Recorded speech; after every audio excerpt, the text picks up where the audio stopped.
TV personality, entrepreneur, philanthropist, Bethenny Frankel grew her Skinny Girl brand from a low-calorie cocktail into a global lifestyle empire. These days, in between launching a new line on HSN and providing disaster relief through her Be Strong Foundation, she's sharing the business lessons she's learned along the way. You've got to be in it to win it. So what that means is get in the game. Don't be so afraid. Crack a few eggs, get a little dirty, but get in the game. Her new book, Business is Personal, is filled with principles and strategies for entrepreneurs at all levels. And I'm just telling you, there are decisions in business that are going to be hard, unpopular, expensive, but you gotta play the long game. You have to do things properly. And next, she'll team up with Kevin O'Leary to moderate business disputes on CNBC's Money Court, bringing her unique and authentic style of leadership to new audiences. I think about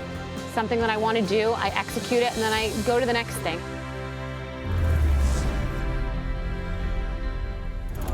Bethenny, thanks so much for being here. I just want to get right to it and talk about how you got your start becoming an entrepreneur. It's not easy, but what really drove you to create Skinny Girl? I truthfully didn't even know the word entrepreneur. I was in my late 30s. I didn't know the word brand. I didn't know the word entrepreneur. I just always was an idea person that wanted to execute, that not even wanted, could not help but execute on crazy ideas that I had. I just always have been a person who kind of moves, is acting, is executing. So I think very simply, I wanted to have a cocktail for myself that I wanted to drink that could be a signature cocktail that I always went for. And once I realized how popular that concept was, I decided that I had to take it all the way and execute it into something that everybody could drink in their homes. I had no idea that I was creating the first ever low-calorie margarita or creating a category in ready-to-drink cocktails. I'm an ignorance equals bliss kind of entrepreneur. I just move with the ideas, and some work and some don't. It's really about the execution. Yep. You knew you could execute. Did you also know at that moment that you were going to be successful? You were going to make sure of it? I definitely didn't know I would be successful. I have overshot the mark.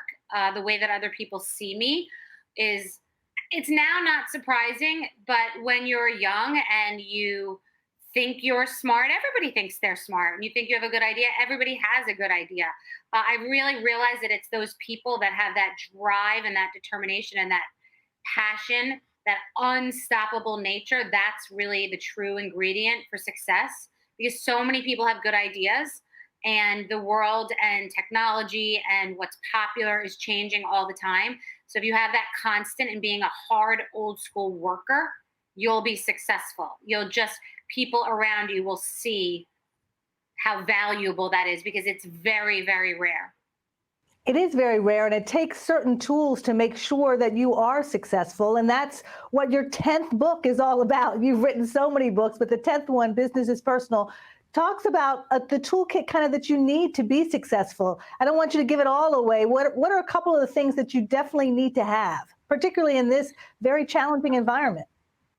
Well, the reason it's a toolkit is because I give different examples of situations that I've been in that were really challenging and how I navigated them.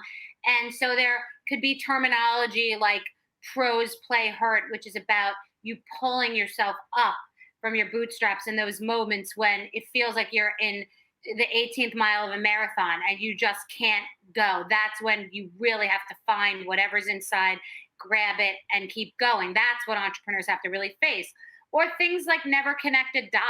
They're very tempting in business because people are networking, and it's important to connect and let people know other people that you know. But that doesn't mean you're supposed to let everybody know everything you're doing, everybody you know, and connect all the dots. You have to keep some things close to the vest, your cards close to the vest. So the book is non-traditional because my come up is non-traditional. And there are just so many different things that I had to draw upon to get here. And none of them are things that you would expect happening. And none of them would you learn in Harvard Business School. So it's all just listen to these stories, because you will have your own situation that you'll have to navigate. And these tools will help you when the rubber meets the road and you have difficult decisions to make, and you've got to figure out what tool you're pulling out, because business is lonely. You are alone. You sign that dotted line, you are alone. It's your reputation. It's all about you alone. And so while we can crowdsource and while we can listen to other people's stories, you will be alone in that foxhole trying to figure out what you're going to do next. No one cares as much as you about your business. And because you are alone, because it is your business, and because it is so often your personality behind the business, is that why you say business is personal? Because I have to tell you, as someone who covers personal finance, I'm always listening to experts saying your business as an entrepreneur, your personal finances, they never should mix. So business is not personal when it comes to finances, but you say business is personal. Why? Well, it's funny. It's funny that you say that, because I do charity, which is very personal to me because it's life and death for people. And I'm often asked to do some business connected to charity, like, oh, do this business thing for us, but we're not paying you, but we're going to donate to your charity. And that's where the worlds really do not need to meet. Business is business in some ways, and business and personal is personal in other ways. But business is very, very personal. How I spend my money in my personal life could affect the money that I would or wouldn't have to invest in business ideas, or if things do or don't work. How I operate in my business life could affect the types of schools that my daughter would have gone to, or how I treat my business affects how I spend my time, which is so personal. So, I'm working right now. I have a photo shoot at my house, but my daughter's here. And I've got a TikTok influencer at my house, and they're in bathing suits. And so we're doing business, we're doing a photo shoot, but it's feeling personal because my daughter's here and I want her to be happy. Also, it's the summer. So my business and personal collide a lot. And I find that this post-pandemic life where people are home a lot and figuring out how it can work for them in a way that we all have to adjust. It's just the way that it is. We have to change with the way things have changed. People want their lives to be happy. They think that they should not have to choose between happiness and work. So that's very personal. It's become more and more personal in the last 2 years. Absolutely. Absolutely. Your life comes first, and your business or your work fits into that. And I think a lot of people are figuring out what that means and how to do that best for themselves. When as we're talking about the times we're in, interest rates are rising, inflation, people who have their businesses are concerned about supply chain issues, about labor shortages. As an entrepreneur, many of whom are watching and are just starting their business, how do you get through challenging times like this? And you've had many over the course of your business career. How do you get through them?